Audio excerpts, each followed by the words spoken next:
ಇದು the voice of Madiga news channel. ನಿಮ್ಮಿಂದ ನಿಮಗಾಗಿ ನಿಮಗೋಸ್ಕರ. ಹಾಯ್ ಹಲೋ ಸ್ನೇಹಿತರೆ, ನಮಸ್ಕಾರ. ನಾವು ನಿಮ್ಮ the voice of Madiga Ajit ಮ್ಯಾಗಡಿ.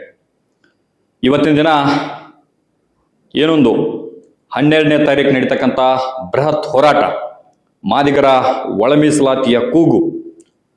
12ನೇ ತಾರೀಕು ತಾವು ಬರಬೇಕಾಗಿರ್ತಕ್ಕಂಥದ್ದು ಯಾಕೆ ಅಂತಕ್ಕಂಥ ವಿಚಾರಗಳನ್ನ ಒಂದಿಷ್ಟು ಇಲ್ಲಿ ಚರ್ಚೆಯನ್ನು ಮಾಡೋಣ.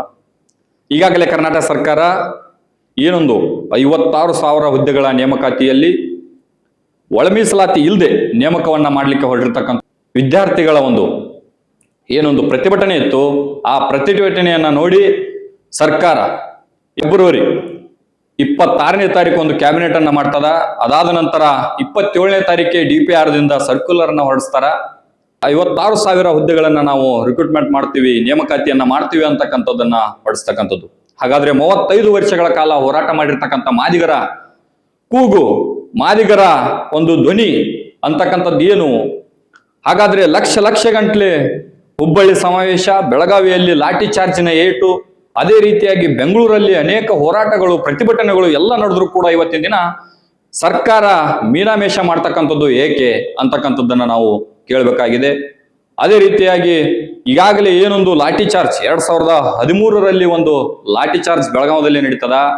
ಒಂದು ಲಾಠಿ ಚಾರ್ಜ್ ತಿಂದಿರ್ತಕ್ಕಂಥವರ ನೋವು ಇನ್ನೂ ಕೂಡ ಅದು ಹಾಗೆ ಉಳಿದಿರ್ತಕ್ಕಂಥದ್ದು. ಅವರು ಯಾವ ರೀತಿ ಆವತ್ತಿನ ದಿನ ಹೊಡೆತವನ್ನ ಪಡಿಸ್ಕೊಂಡ್ರು, ಲಾಠಿ ಚಾರ್ಜ್ ಅನ್ನ ಅನುಭವಿಸಿರ್ತಕ್ಕಂಥವ್ರಿಗೆ ಇದುವರೆಗೂ ಕೂಡ ನ್ಯಾಯ ಸಿಕ್ಕಿಲ್ಲ ಅಂತಕ್ಕಂಥದ್ದು ಈ ಒಂದು ಸರ್ಕಾರದ ನಾಚಿಕೆಗೇಡಾಗಬೇಕಾಗಿರ್ತಕ್ಕಂಥ ವಿಷಯ. ಅದೇ ರೀತಿಯಾಗಿ ಏನೊಂದು ಹುಬ್ಬಳ್ಳಿಯಲ್ಲಿ ನಡೆದಿರ್ತಕ್ಕಂಥ ಸಮಾವೇಶದಲ್ಲಿ 8 ಜನ ಮಾದಿಗರು ಸಾವನ್ನಪ್ತಾರ. ಹಾಗಾದ್ರೆ ಅವರ ಸಾವಿಗೆ ಇನ್ನೂ ಕೂಡ ಪ್ರತಿಫಲ, ಇನ್ನೂ ಕೂಡ ಒಂದು ನ್ಯಾಯ ಅಂತಕ್ಕಂಥದ್ದು ದೊರಕಿಲ್ಲಲ್ರಿ.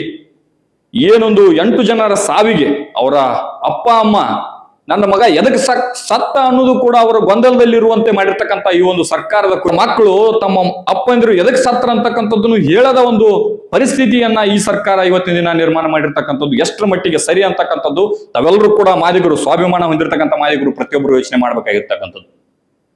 ಹಾಗಾದ್ರೆ ಬಂಧುಗಳೇ, ಏನೊಂದು 56,000 ಹುದ್ದೆಗಳನ್ನ ನೇಮಕ ಮಾಡಕ್ ಹೊರಟಿದಾರ.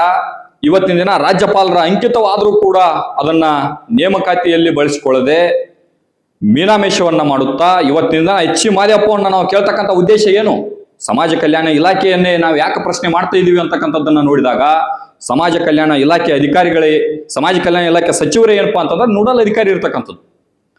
ಅದರ ಒಂದು ಒಳ ಮೀಸಲಾತಿಯನ್ನ ಜಾರಿ ಮಾಡ್ಲಿಕ್ಕೆ ಇವತ್ತಿನ ಏನೊಂದು ನಾಗಮೋಹನ್ ದಾಸ್ ಅವರ ವರದಿಯನ್ನ ನೇಮಕ ಮಾಡ್ತಾರ. ಆ ನೇಮಕ ಮಾಡ್ಲಿಕ್ಕೆ ಆ ಒಂದು ಪ್ರತಿಯೊಂದು ಒಳ ಮೀಸಲಾತಿಯನ್ನ ಅನ್ವಯಿಸಲಿಕ್ಕೆ ನೇಮಕವಾಗಿರ್ತಕ್ಕಂಥ ಇಲಾಖೆ ಯಾವುದು? ಸಮಾಜ ಕಲ್ಯಾಣ ಇಲಾಖೆ. ಆದ್ರಿಂದ ನಾವು ಇವತ್ತಿನ ದಿನ ಮಾದೇವಪ್ಪ ಅವರನ್ನ ಪ್ರಶ್ನೆ ಮಾಡ್ತೀವಿ. ಹಾಗಾದ್ರೆ ಮಾದೇವಪ್ಪ ಅವರು ಚಳಿಗಾಲ ಅಧಿವೇಶನದಲ್ಲಿ, ಈಗಾಗಲೇ ಏನೊಂದು ಈ ಚಳಿಗಾಲ ಅಧಿವೇಶನ ಅಲ್ಲ, ಹಿಂದಿನ ಚಳಿಗಾಲ ಅಧಿವೇಶನದಲ್ಲಿ ಹೇಳಿದ್ರು ಕೇವಲ 3 ತಿಂಗಳಲ್ಲಿ ನಾವು ಮಾಡ್ತೀವಿ ಅಂತಕ್ಕಂಥದ್ದನ್ನ.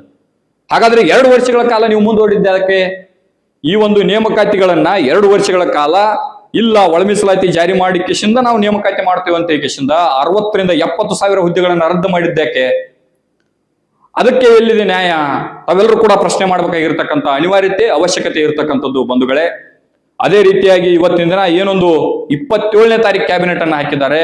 ಅದು ಕೂಡ ನಮ್ಮನ್ನ ಮಾದಿಗರನ್ನ ಮೂರ್ಖರನ್ನಾಗಿ ಮಾಡ್ತಕ್ಕಂಥ ಅವರ ಒಂದು ಹುನ್ನಾರ ಷಡ್ಯಂತ್ರ ಆಗಿರ್ತಕ್ಕಂಥದ್ದು ತಾವೆಲ್ಲರೂ ಕೂಡ ಅರ್ಥೈಸ್ಕೊಳ್ಬೇಕು. ಹಾಗಾದ್ರೆ ನಮ್ಮ ಸಚಿವರೇ ಇವತ್ತಿನ ದಿನ ಅವ್ರ ಕೈಲಿ ಹೇಳಿಸ್ತಕ್ಕಂಥದ್ದು ಎಷ್ಟರ ಮಟ್ಟಿಗೆ ಸರಿ?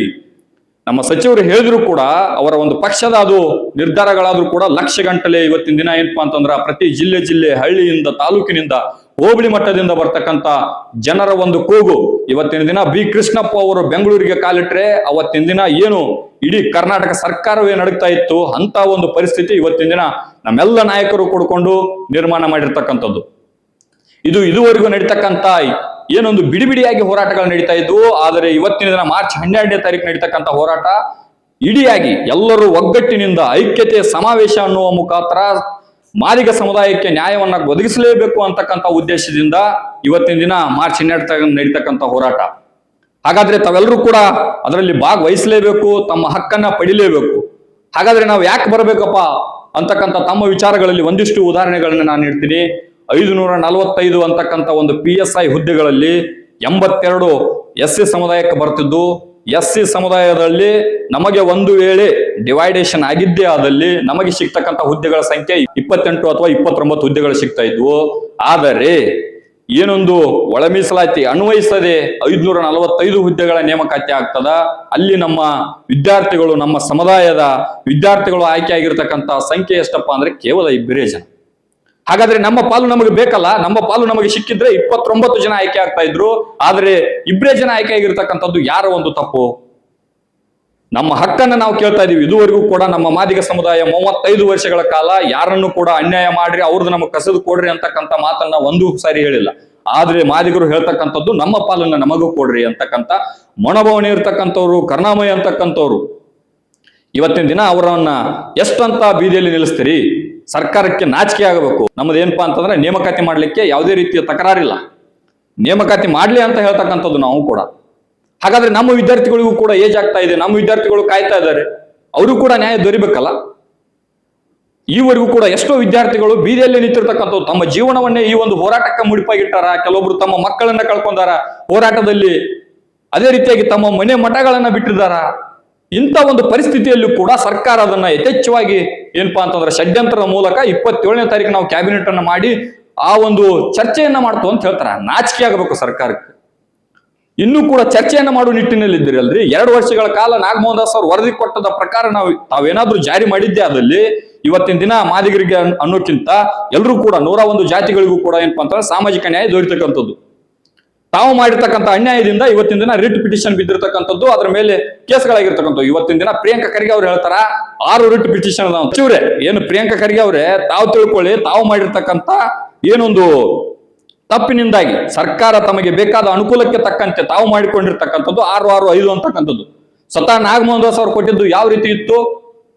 1, 6, 5, 4 ಅಂತಕ್ಕಂಥದ್ದು. ತಾವು ನಾಗಮೋಹನ್ ದಾಸ್ ಅವ್ರ ವರದಿಯನ್ನ ಯಥಾ ಪ್ರಕಾರವಾಗಿ ಇಂಟ್ರೆಸ್ಟ್ ಬ್ಯಾಕ್ವರ್ಡ್ನೆಸ್ ಏನೊಂದು ಸುಪ್ರೀಂ ಕೋರ್ಟ್ ನ ಆದೇಶ ಇದೆ, ಆ ಆದೇಶದ ಅನ್ವಯ ತಾವೇನಾದ್ರೂ ಜಾರಿ ಮಾಡಿದ್ರೆ ಇವತ್ತಿನ ದಿನ ಸಾಮಾಜಿಕ ನ್ಯಾಯ ಅಂತಕ್ಕಂಥದ್ದು ಇದುವರೆಗೂ ಎಲ್ರಿಗೂ ಸಿಗ್ತಿತ್ತು. ತಮ್ಮ ಒಂದು ಕುತಂತ್ರದ ಬುದ್ಧಿಯಿಂದ ಇವತ್ತಿನ ದಿನ ಏನಾಗ್ತಾ ಇದೆ, ಎಲ್ಲರಿಗೂ ಕೂಡ ಅನ್ಯಾಯ ಮಾಡ್ತಾ ಇದೆ. ಅದ್ರ ಜೊತೆಗೆ ಇವತ್ತಿನ ದಿನ ಏನಪ್ಪಾ ಅಂತಂದ್ರೆ ಇರ್ತಕ್ಕಂಥ ವಿದ್ಯಾರ್ಥಿಗಳು ಕೂಡ ತಾವು ಅನ್ಯಾಯವನ್ನು ಮಾಡ್ತಾ ಇದ್ದೀರಿ. ಇದುವರೆಗೂ ತಾವು ಸುಳ್ಳನ್ನ ಹೇಳ್ಕೊತ ಬಂದಿದ್ರಿ. ಏನು ಸರ್ಕಾರ ಒಳ ಮೀಸಲಾತಿ ಜಾರಿಯನ್ನ ಮಾಡಿದ ನಂತರ ನೇಮಕಾತಿ ಮಾಡ್ತಾವ ಅಂತ ಹೇಳಿರ್ತಕ್ಕಂಥವ್ರು ಇವತ್ತಿನ ದಿನ ಒಳ ಮೀಸಲಾತಿ ಇಲ್ಲದೆ ನೇಮಕಾತಿ ಮಾಡಕ್ ಹೊರಟಿದ್ದೀರಿ. ಇದು ಯಾವ ನ್ಯಾಯ? ವಿದ್ಯಾರ್ಥಿಗಳೇ, ತಾವು ಕೂಡ ಗಮನಿಸ್ತಿರ್ತಕ್ಕಂಥವ್ರು, ತಾವೆಲ್ಲರೂ ಕೂಡ ಕಡ್ಡಾಯವಾಗಿ 12ನೇ ತಾರೀಕು ಬರಬೇಕು. ಹಾಗಾದ್ರೆ ಒಂದು ವೇಳೆ ಸರ್ಕಾರ ಒಳ ಮೀಸಲಾತಿಯನ್ನು ಮಾಡದೇ ಬಾರ ಅಂತ ಒಂದು ಮನೋಭಾವನೆ ತಮ್ಮಲ್ಲಿದ್ರೆ, ನೇಮಕಾತಿಯಲ್ಲಿ ಒಳ ಮೀಸಲಾತಿ ಅನ್ವಯಿಸೇಬಾರದು ಅಂತಕ್ಕಂಥದ್ದು ತಮ್ಮ ಯೋಚನೆ ಆಗಿದ್ರೆ ಆ ವಿದ್ಯಾರ್ಥಿಗಳಿಗೆ ವಿಷ ಕೊಟ್ಬಿಡ್ರಿ, ಅಂತದಾದ್ರೂ ಮಾಡಿಬಿಡ್ರಿ ಸರ್ಕಾರ. ಇಡೀ ಕರ್ನಾಟಕದಲ್ಲಿ SC ಸಮುದಾಯದಲ್ಲಿ ಅತಿ ಹೆಚ್ಚು ಜನರನ್ನ ಹೊಂದಿರತಕ್ಕಂಥ ಜನಸಂಖ್ಯೆಯಲ್ಲಿ ಅತಿ ಹೆಚ್ಚಾಗಿರ್ತಕ್ಕಂಥವ್ರು ಕೂಡ ಇವತ್ತಿನ ದಿನ ಮಾದಿಗರ ಪಾಲು ಮಾದಿಗರೇ ಬೇಕು. ಏನು ಅವತ್ತಿನ ದಿನ ಬಿ ಕೃಷ್ಣಪ್ಪ ಅವರು ಬೆಂಗಳೂರಿಗೆ ಕಾಲಿಟ್ರೆ ಸರ್ಕಾರ ನಡೀತಾ ಇತ್ತು, ಅಂತ ಒಂದು ಪರಿಸ್ಥಿತಿ ಈ ಒಂದು 12ನೇ ತಾರೀಕು ನಡೀತಕ್ಕಂಥದ್ದು. ಆದ್ರಿಂದ ಬಂಧುಗಳೇ, ತಾವೆಲ್ಲರೂ ಕೂಡ ಭಾಗವಹಿಸಬೇಕು, ತಮ್ಮ ಹಕ್ಕು ತಮ್ಮ ಪಾಲನ್ನು ಪಡಿಲೇಬೇಕು. ತಾವೆಲ್ಲರೂ ಕೂಡ ಏನೊಂದು ಹೈದರಾಬಾದ್ದಲ್ಲಿ ಸ್ವತಃ ಪ್ರಧಾನಮಂತ್ರಿ ಅವರೇ ಜನರನ್ನು ದಂಗೆ ಹೋಗ್ತಾರ ಅಂದ್ರೆ ಅಲ್ಲಿ ಅರ್ತಕ್ಕಂತ ನೋವು, ಅವರ ಒಂದು ಪ್ರತಿಯೊಬ್ಬರ ಮಾದಿಗರ ನೋವು ಅವತ್ತಿನ ದಿನ ಹೈದರಾಬಾದಲ್ಲಿ ಕೂಡಿದ್ರು. ಮಾನ್ಯ ಶ್ರೀ ಮಂದಕೃಷ್ಣ ಮಾದಿಗರ ಅವರ ಒಂದು ನೇತೃತ್ವದಲ್ಲಿ ಆಗಿರ್ತಕ್ಕಂಥ ಪ್ರತಿಭಟನೆ ಇವತ್ತಿನ ದಿನ ಸುಪ್ರೀಂ ಕೋರ್ಟ್ ನ ಆದೇಶ ನಮ್ಗೆ ಬರ್ತಕ್ಕಂಥ ಒಂದು ಕಾರ್ಯ ಆಗಿರ್ತಕ್ಕಂಥದ್ದು. ಅದ್ರ ಜೊತೆಗೆ ನಾವು ಮಾಡ್ಬೇಕಾಗಿರ್ತಕ್ಕಂಥದ್ದು 12ನೇ ತಾರೀಕು ನಡೀತಕ್ಕಂಥ ಹೋರಾಟದಲ್ಲಿ ಕಡ್ಡಾಯವಾಗಿ ಭಾಗವಹಿಸಿ ನಮ್ಮ ನ್ಯಾಯವನ್ನ, ನಮ್ಮ ಪಾಲನ್ನ ಕೇಳುವಂತ ಹಕ್ಕು ನಮ್ಮೆಲ್ಲರಿಗೂ ಇರತಕ್ಕಂಥದ್ದು. ಹಾಗಾದ್ರೆ ಪ್ರಜಾಪ್ರಭುತ್ವದಲ್ಲಿ ಹೋರಾಡಿ ಪಡೆಯುವ ಹಕ್ಕುಗಳೇ ಜಾಸ್ತಿ ಅಂತಕ್ಕಂಥದ್ದನ್ನ ಅಂಬೇಡ್ಕರ್ ಅವರು ಹೇಳಿರ್ತಕ್ಕಂಥದ್ದು. ಬಂಧುಗಳೇ, ಆದ್ರಿಂದ ತಾವೆಲ್ಲರೂ ಕೂಡ ಬರಬೇಕು, ಆ ಒಂದು ಹೋರಾಟವನ್ನ ಯಶಸ್ವಿಯಾಗಿ ಮಾಡಬೇಕು. ಇವತ್ತೇನು 27ನೇ ತಾರೀಕು ಕ್ಯಾಬಿನೆಟ್ ದಿವಸ ಅವರು ಮಾಡ್ತು ಅಂತ ಹೇಳಿದಾರ, ಅದನ್ನ ಅವತ್ತಿನ ದಿನ ಬಂದು ಹೇಳಿ. 12ನೇ ತಾರೀಕು ತಾವೆಲ್ಲರೂ ಕೂಡ ಬೆಂಗಳೂರಿಗೆ ಆಗಮಿಸಿದಾಗ ಸ್ವತಃ ಮುಖ್ಯಮಂತ್ರಿಗಳೇ ಅಥವಾ ಏನೊಂದು ಸಮಾಜ ಕಲ್ಯಾಣ ಸಚಿವರು ಏನ್ ನೋಡಲ್ ಅಧಿಕಾರಿ ಇದಾರ ಅವರ ಬಂದು ಹೇಳಿ ನಮಗ, ಹೌದಪ್ಪ ನಾವು 27ನೇ ತಾರೀಕು ಚರ್ಚೆ ಮಾಡೋದು ಬೇಡ, ನಮಗೆ ಇದುವರೆಗೂ ಚರ್ಚೆಗಳು ಇವ್ರ ಮಾತು ಕೇಳಿ ಕೇಳಿ ಕೇಳಿ ಮಾದಿಗರನ್ನ ಮೂರ್ಖರನ್ನ ಮಾಡಿದಾರ ಅವರು. ಎಷ್ಟಂತ ಬರ್ತೀರಿ? ಇನ್ನು ಪ್ರತಿ ಸಾರಿ ಹೋರಾಟ ಆದಾಗ ಬೀದಿಯಲ್ಲಿ ನಿಂತುಕೊಂಡು ತಮ್ಮ ಸಮಯ, ಶ್ರಮ, ಹಣವನ್ನ ಎಲ್ಲವೂ ಕೂಡ ವ್ಯರ್ಥ ಮಾಡ್ತಾ ಇದ್ರಲ್ಲ, ಆ ಸಮಯವನ್ನ ಈ ಒಂದು 12ನೇ ತಾರೀಕು ನಡೀತಕ್ಕಂಥ ಬೃಹತ್ ಹೋರಾಟದಲ್ಲಿ ತಾವೆಲ್ಲರೂ ಕೂಡ ಭಾಗವಹಿಸಬೇಕು. ಇಡೀ ಸರ್ಕಾರಕ್ಕೆ ಒಂದು ಎಚ್ಚರಿಕೆ, ಅದರ ಜೊತೆ ಶಿ ಮುಟ್ಟಿಸುವ ಮೂಲಕ, ಪ್ರತಿಭಟನೆಯ ಮೂಲಕನೇ ಏನಪ್ಪಾ ಅಂತಂದ್ರೆ ಅವರು ಅವತ್ತು ನಿರ್ಣಯವನ್ನು ತೆಗೆದುಕೊಳ್ಳಲೇಬೇಕು. ಇಡೀ ಬೆಂಗಳೂರೇ ಬಂದಾಗಲಿ ಅವತ್ತಿನ ದಿನ ಮಾದಿಗರ ಶಕ್ತಿ ಎಂಥದ್ದು ಅಂತಕ್ಕಂಥದ್ದು ಇಡೀ ಕರ್ನಾಟಕ ಜನತೆಗೆ ಗೊತ್ತಾಗಬೇಕು, ಇಡೀ ದೇಶಕ್ಕೆ ಗೊತ್ತಾಗಬೇಕು. ಯಾಕ್ರಿ ಇವ್ರು 35 ವರ್ಷಗಳ ಕಾಲ ಲಕ್ಷ ಗಂಟ್ಲೆ ಜನ ಸೇರಿ ಹೋರಾಟ ಮಾಡಿದ್ರು ಕೂಡ ಇವರಿಗೆ ಬೆಲೆ ಇಲ್ವಾ?